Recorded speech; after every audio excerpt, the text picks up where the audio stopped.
This AI community is doing roughly 200K per month. A couple of years ago, Alex Hormozy audited this exact business publicly, and I wanted to know something. If a community that eventually reached 200K MRR still had major growth leaks along the way, what can the rest of us take from it? So I went back through the entire audit, compared it to what the business looks like today, and pulled out 4 changes that I think made the biggest difference. Jack Roberts runs an AI education business built around a surprisingly simple funnel. YouTube to Skool, that's basically the whole business. No complicated webinar funnel, no giant email sequence, just literally posting content and directing those viewers to a Skool community. And that simplicity is exactly why this is such a useful case study. I'm not going to recap the entire Hormozy conversation, but I am going to audit the business through his lens. The first thing that stood out to me is how simple the acquisition system is.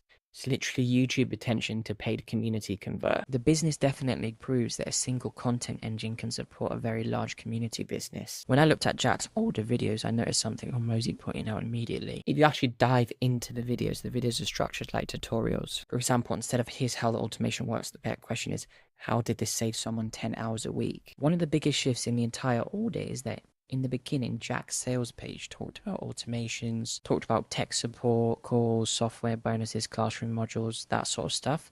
Whereas Hormozy kept asking the same question, which was, what problem does this solve? Business owners at the end of the day don't buy automations, they buy fewer meetings, lower payroll. So eventually Jack Roberts updated his page to sort of promise an outcome. It was scattered messaging, tutorial heavy, no clear outcome, whereas their 2026 version was outcome-led. Over time, his channel also evolved to being something like this that was following a certain colors for the brand, but then his thumbnails got way better. His page on YouTube got way better. It went from 47,000 subscribers and 79 videos to 253 subscribers with 281 videos. One of the main things they talk about in the audit is the YouTube channel, because essentially his funnel is YouTube to paid community.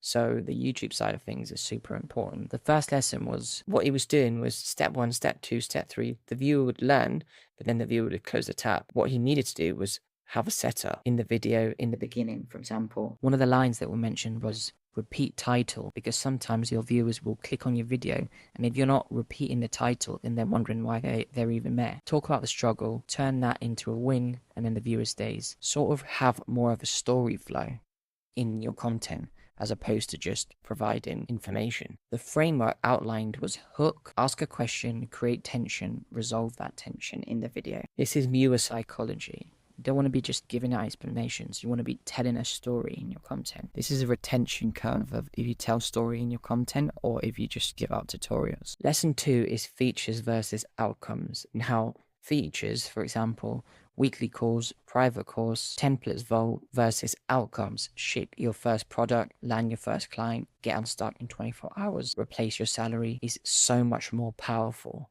on your landing page, on your Skool community about page. For example, offering features just isn't going to convert. This is what they talk about in the audit, providing a real outcome. So one of the things that they did in the audit was rewrite the messaging, which before it was weekly tech support calls, and after it was get unstuck within 24 hours. As this is something that any business owner or somebody that's looking to provide a service with AI would want, right? To get unstuck within 24 hours with a specific thing that they're going through, or get another business unstuck using an AI automation. One of the real interesting things that still stands true throughout time with Skool communities is the Skool link.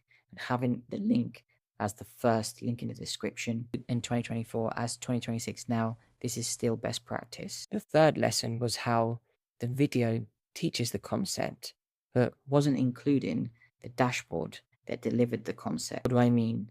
For example, he created a video explaining a problem or explaining how to use AI for a specific situation, but he wasn't showcasing within his Skool community how he solved that problem. He might have used a dashboard specifically that is in his Skool community, or a template, or an AI agent, or anything that he offers. A quick win is that in your YouTube video, pull up your Skool community and show the viewers within your Skool community how you're doing things or how you're solving a specific problem. What you're trying to accomplish is not using CTAs, right? You don't want to be CTAing all the time in your content, but rather using your own products and services within your video. For example, Alex Hormozy uses his book to showcase concepts, and he grabs his book, puts it on the table, and showcases in the video. So you're sort of subconsciously telling that person how this is where the information is, and there's more information in there. So it creates curiosity. So that's what you want to do with your Skool community as well. So just to dial it in, this is what it looks like. A subtle CTA, video to template to community. The actual product of the community becomes the proof. Fourth lesson, that the first 5 minutes decide the next 12 months. No matter what you do, your community must be optimized to the nth degree for when somebody joins and the customer experience. First 5 minutes is the make or break. Once the signups get activated, that will decide whether you get obtained paying members within the community. So here is the 200k MRR that this guy is doing currently. If we go back to 2024, he was still doing a lot of money. So he was doing, if we do the math here, 1,600 members, that's 67 a month. He was doing roughly 107 grand. 4 pillars of growing a Skool community are positioning, who is it for? Messaging, why does it matter? Onboarding, the first 5 minutes.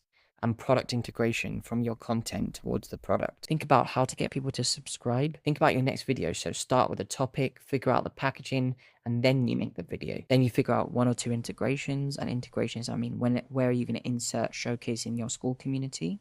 And then pinned comment on your YouTube channel and make that relevant.